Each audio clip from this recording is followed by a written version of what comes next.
অবশ্যই আপনাকে আল্লাহ সুবহানাহু ওয়া তাআলা বিপদ আপদের মাধ্যমে তার প্রিয় বান্দাদের অন্তর্ভুক্ত করে নেবেন। বিপদ আপদ আপনার জীবনে আসবে, কিন্তু এই বিপদ আপদে আল্লাহ সুবহানাহু ওয়া তাআলার কাছে আপনার আত্মসমর্পণ আপনি করছেন কিনা, সেটি হচ্ছে ঈমানের কথা। এরপরে আল্লাহ সুবহানাহু ওয়া তাআলা বললেন, ওয়া তুজাহিদুনা ফি সাবিলিল্লাহি বিআমওয়ালিকুম ওয়া আনফুসিকুম, তোমরা আল্লাহর রাস্তায় যুদ্ধ করবে কি দিয়ে? তোমাদের জীবন এবং তোমাদের বিআমওয়ালিকুম ওয়া আনফুসিকুম, তোমাদের মাল এবং তোমাদের জীবন দিয়ে তোমরা আল্লাহর রাস্তায় তোমরা যুদ্ধ করবে। সম্মানিত ভাইরা এবং আমার প্রিয় বন্ধুরা, আল্লাহ সুবহানাহু ওয়া তাআলা তিনি আপনাকে জিহাদের কথা বলছেন, যুদ্ধের কথা বলছেন। আপনাকে যুদ্ধ করার জন্য আল্লাহ তাআলা বললেন আপনার সম্পদ দিয়ে আপনি যুদ্ধ করবেন, কারণ সম্পদ এর প্রিয়তা, সম্পদের ভালোবাসা মানুষের কাছে তার জীবনের চেয়ে অনেক অনেক বেশি। দেখেন না, সম্পদের জন্য লোকেরা তারা জানতো, এবং তাদের পূর্বপুরুষরা, তাদের বাবারাই, তাদের বাপ দাদারাই এই সম্পদ লুট করতে গিয়ে তারা কিভাবে এই দুনিয়া থেকে তাদের নামগুলো নিশ্চিহ্ন হয়ে গিয়েছিল, তারা কি দেখে না, তারা কি জানে না?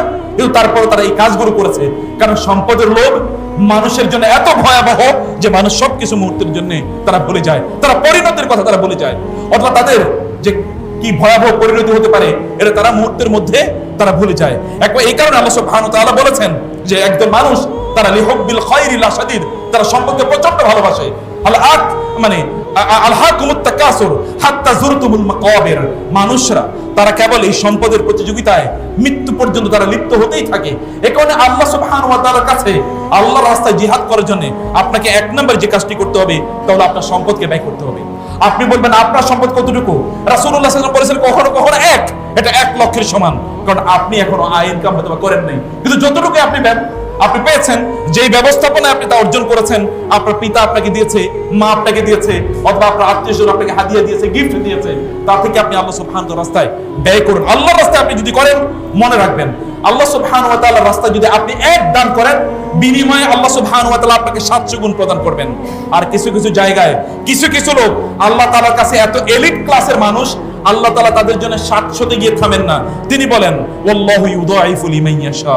আল্লাহ সুবহানাহু ওয়া তাআলা আরো এমন কিছু বান্দা আছে তারা এত ভিভিআইপি ক্যাটাগরির যে 700 গুণে তাদের জন্য থামে না আল্লাহ সুবহানাহু ওয়া তাআলা, বরং আল্লাহ তাআলা কত গুণ বাড়াবেন এটা কেবল আল্লাহ তাআলাই জানেন, এটা তিনি ডিসক্লোজ করেন না কারোর জন্য। তিনি এত বাড়িয়ে দেন, এতটুকু তিনি বাড়ার অথবা এতটুকু তিনি করার ব্যবস্থা করে দেন। এটার জন্য আপনার লাগবে মন, আপনি কেবল একটা আবু বকরের মন লাগবে, অথবা একজন ওসমানের মতো আপনার মন লাগবে, আর কিছুই না।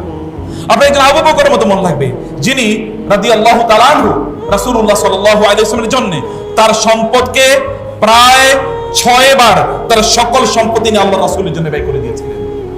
আপনি কেবল খাদিজাতুল কুবরার মতো একটা মন লাগবে, মক্কার সবচেয়ে ধনী নারী এবং সবচেয়ে প্রভাবশালী ব্যবসায়ী, কিন্তু যখন তিনি বিয়ে করেছেন তার সকল সম্পত্তি নিয়ে আল্লাহ রাসূলকে দিয়ে দিলেন। যখন দিন এর দাওয়াতের বাধ্যবাধকতা আল্লাহ রাসূলের উপর, তাবলীগের বাধ্যবাধকতা আল্লাহ তাআলা তার রাসূলের উপর করে দিলেন, কোরআন নাযিল হলো, ইকরা এর মাধ্যমে তাকে নবুয়তের দায়িত্ব প্রদান করা হলো, রিসালাতের দায়িত্ব প্রদান করা হলো, তখন খাদিজাতুল কুবরা রাদিয়াল্লাহু তাআলা বললেন আমার এই সম্পদ আপনার জন্য, আপনার দ্বীনের জন্য, আপনার জন্য এবং রবের জন্য সব সম্পদ। তিনি তার সকল সম্পদ, খাদিজার এত সম্পদ গেল কোথায়? আল্লাহ রাসূল সাল্লাল্লাহু আলাইহি ওয়াসাল্লাম তিনি কেবল বক্তব্য দেন নাই, তিনি ব্যয় করেছেন। রাসূলুল্লাহ সাল্লাল্লাহু আলাইহি ওয়াসাল্লাম জিবরিল এসে বললেন আপনি যদি আমাকে বলেন তাহলে উহুদ পাহাড়কে আপনার জন্য সোনায় পরিণত করে দেব, আপনি যদি আমাকে বলেন তাহলে আসমান থেকে বৃষ্টি নাজিল না হয়ে আপনার জন্য সোনা নাজিল হবে। আল্লাহ রাসূল সাল্লাল্লাহু আলাইহি ওয়াসাল্লাম চাইলে তাই হতো, কিন্তু তারপরও তার কাছে যাই এসেছে তিনি ব্যয় করে দিয়েছেন, কারণ আপনার একটা নোবেল পারপাস আছে। এবং আল্লাহ সুবহানাহু ওয়া তাআলা এই কারণে মানুষের কাছে সবচেয়ে প্রিয় যে জিনিসটি, তাহলে সম্পদ যেন তারা আল্লাহ সুবহানাহু ওয়া তাআলার রাস্তায় যেন তারা ব্যয় করেন, এই কাজটি আল্লাহ তাআলা করতে বলেছেন। এবং এটি আপনি নিজে না পারেন, আপনি অন্যকে বলুন, অন্যকে উদ্বুদ্ধ করুন, এটাও আপনার জন্য দাওয়াতি কাজ, এটাও আপনি করবেন। কিন্তু আপনাকে মনে রাখতে হবে যে আপনার নিজ দিয়ে তা করতে হবে, আপনার সামর্থ্য অনুসারে তা করুন।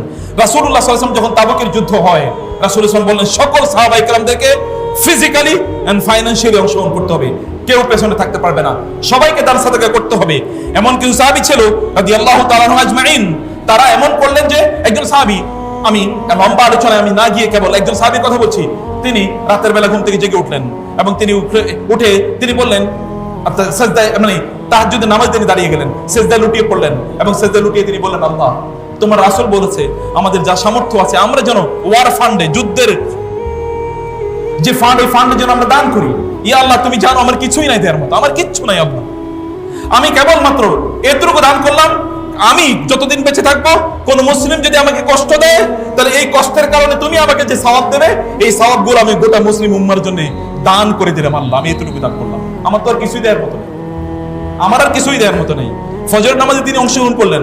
রাসূল ইসলাম ফজর নামাজের পরে বললেন, আইদাল মুতাসাদ্দিক আল বারিহা, গত রাতে যেই দান করেছিল সে কই, দাঁড়াও। তিনি দাঁড়ালেন না।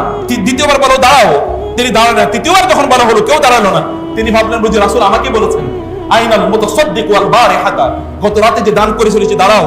তিনি দাঁড়িয়ে গেলেন, বলল যে তোমার দান আল্লাহ সুবহানাহু ওয়া তাআলা অন্য সকল দানের সাথে কবুল করে নিয়েছে, তোমার দান আল্লাহ তাআলা কবুল করে নিয়েছে।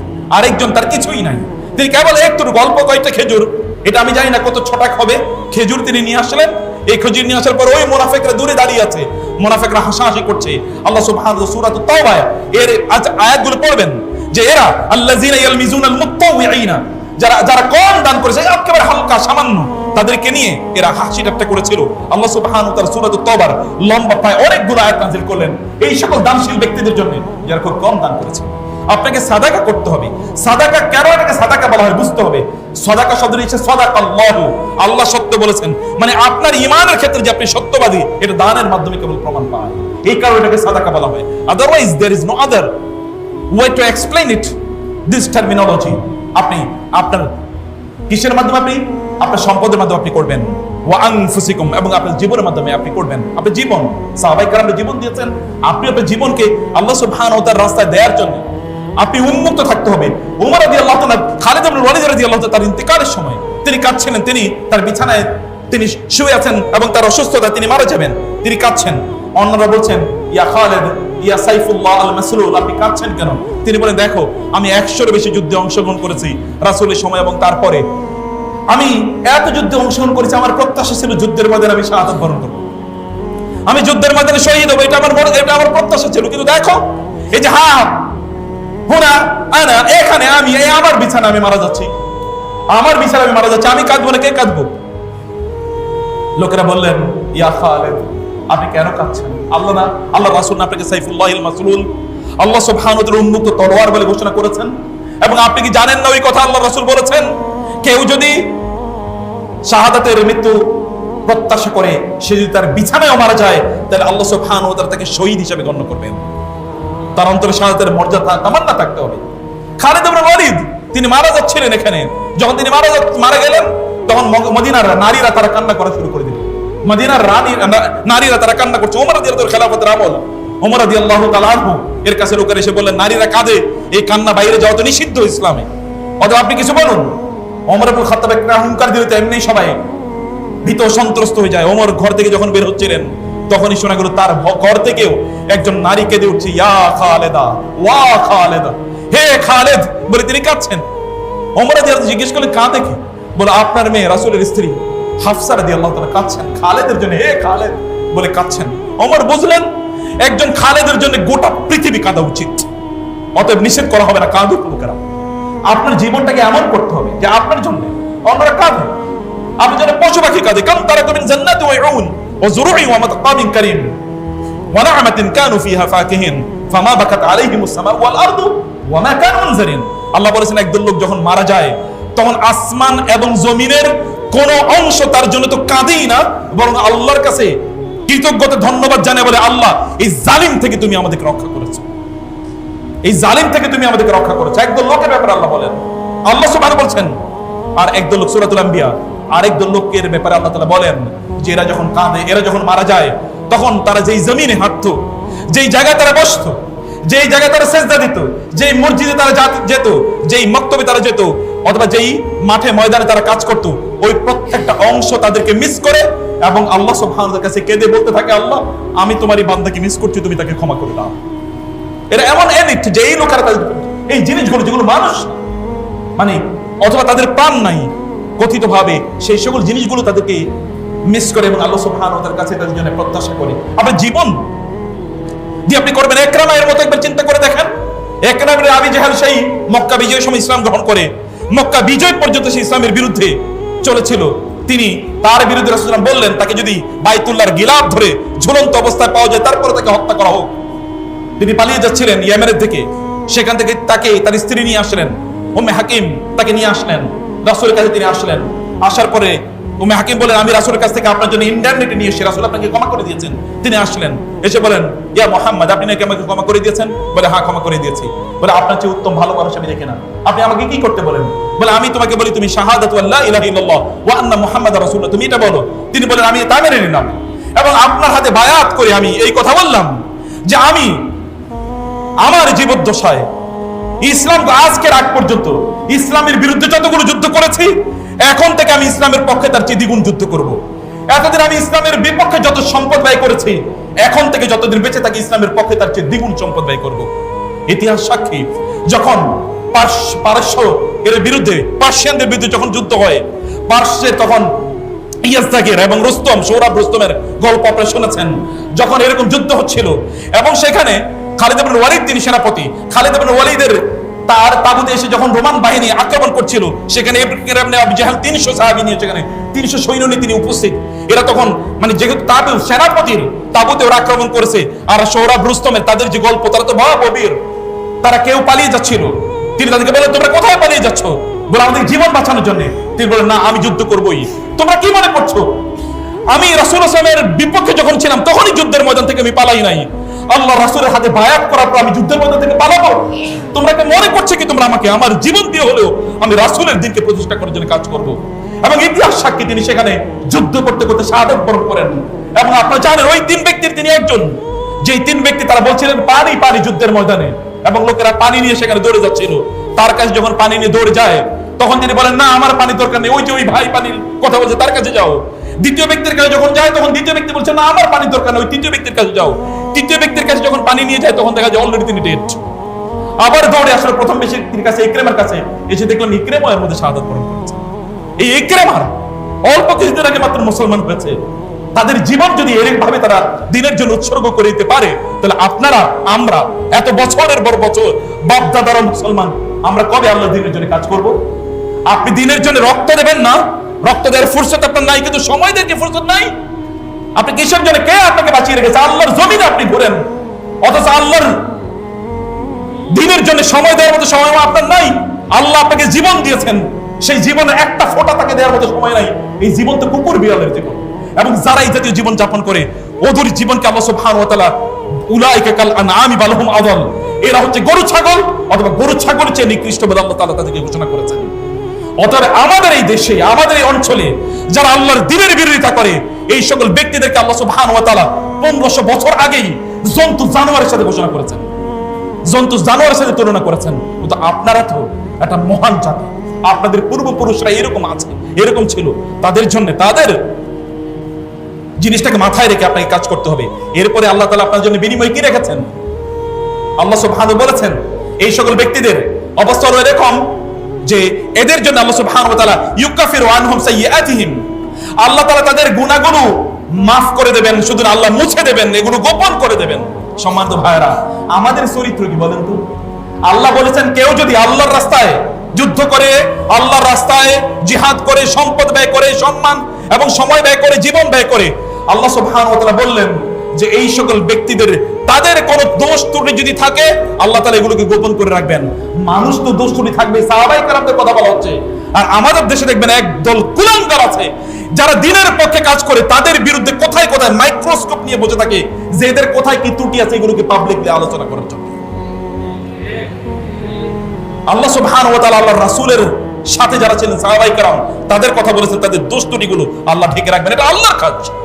আল্লাহর দ্বীনের জন্য আপনি কাজ করলে আল্লাহ দোষ ত্রুটি ঢেকে রাখবেনই। আর আমাদের মুসলমানদের চরিত্র হইলো অন্য কোন মুসলমানের, আমাদের মাঝে মাঝে এরকম হয়, কেউ 3 ঘন্টার কোন ভিডিও দেখার পরে এরপরে বলছে উনি তো ওই 30 সেকেন্ড এই কথা বলছে, ওইটা নিয়ে তিনি এটাকে ভাইরাল করে দেন। আছে কিনা চরিত্র? এটা আল্লাহওয়ালাদের চরিত্র, আল্লাহর দ্বীনের কর্মীদের চরিত্র। আর যারা এই জাতীয় কাজ করে, তারা যদি আল্লাহর দ্বীনের কথা বলে, এরা সত্যি করতে আল্লাহর দ্বীনের কর্মী না। আপনাদেরকে এখান থেকে বের হতে হবে। আর যারা এগুলো করে, ওরা তো শয়তানের জাত, এটা তো আমরা আগেই জানি। ওরা তো শয়তানের জাত, আল্লাহ আমরা আগেই জানি। এবং ওই শয়তানের জাতকে আল্লাহ সুবহানাহু ওয়া তাআলা পরাজিত করবেন, করবেনই। এটা আল্লাহ সুবহানাহু ওয়া তাআলার প্রতিজ্ঞা, এটা আল্লাহ তাআলা করবেন। 2 নম্বর কি? ওয়ায়ুদখিলুহুম জান্নাতিন, এটা আমার লাস্ট মিনিট। আল্লাহ সুবহানাহু ওয়া তাআলা তাদেরকে জান্নাতে প্রবেশ করাবেন, তিনি বলেছেন। বলেন না যে তিনি তারা প্রবেশ করবে, তিনি প্রবেশ করাবেন। তিনি কি করবেন?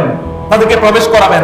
প্রবেশ করাবেন মানে কি? আপনি যদি ধরেন প্রধানমন্ত্রীর অথবা আপনি প্রেসিডেন্টের বাসায় আপনি বেড়াতে গেলেন, উনি রাস্তায় এসে দাঁড়িয়ে আছেন আপনাকে স্বাগত জানানোর জন্য।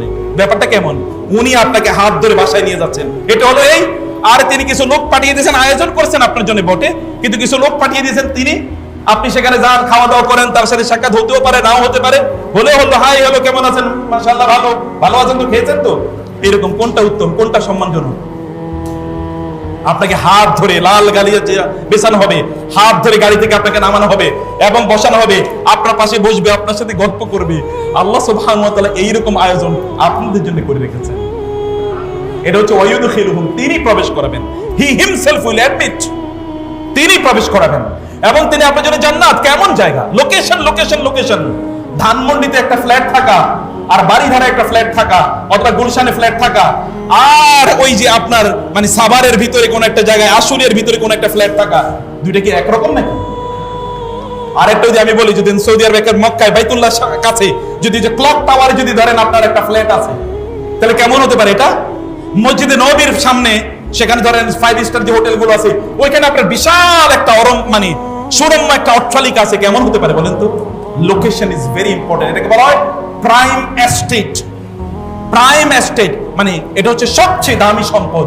এরকম দামি সম্পদ আল্লাহ তাআলা আপনার জন্য বলে বর্ণনা দিয়েছেন, জান্নাতিন তাজরি মিন তাহতিহাল আনহার, উপরে থাকবে আপনার জন্য বাগিচার মতো একটা কি, একটা বিশাল বাংলো, যার নিচ দিয়ে কুলকুল করে পানি প্রবাহিত হচ্ছে, সেখানে বিভিন্ন ধরনের মানে মাছ, রং বেরঙের মাছ সেখানে ঘুরছে এবং আপনি সেটার আওয়াজ শুনতে পাচ্ছেন। এবং আপনার যে খাটের মধ্যে আপনি শুইবেন, এটা এরকম সিলিং কোনো ইয়ে নাই, এটা এরকম ঝুলন্ত, ওটার উপর আপনি আছেন, ওটা ঝুলছে, আপনি সেখানে 70,000 শিশুরা, সুন্দর চমৎকার শিশুরা এবং আপনার যারা সাহায্য করবে, এরা আপনার জন্য খাবার নিয়ে এসে আপনি সেই সকল খাবার খাচ্ছেন।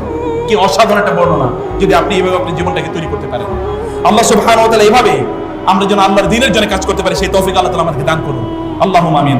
হাযা ওয়া সাল্লাল্লাহু সুবহানাহু ওয়া তাআলা নবিয়ানা মুহাম্মদ ওয়া আলিহি ওয়া সাহবিহি আজমাইন। সুবহানাকাল্লাহুম্মা ওয়া বিহামদিকা আশহাদু আল্লা ইলাহা ইল্লা আনতা আস্তাগফিরুকা।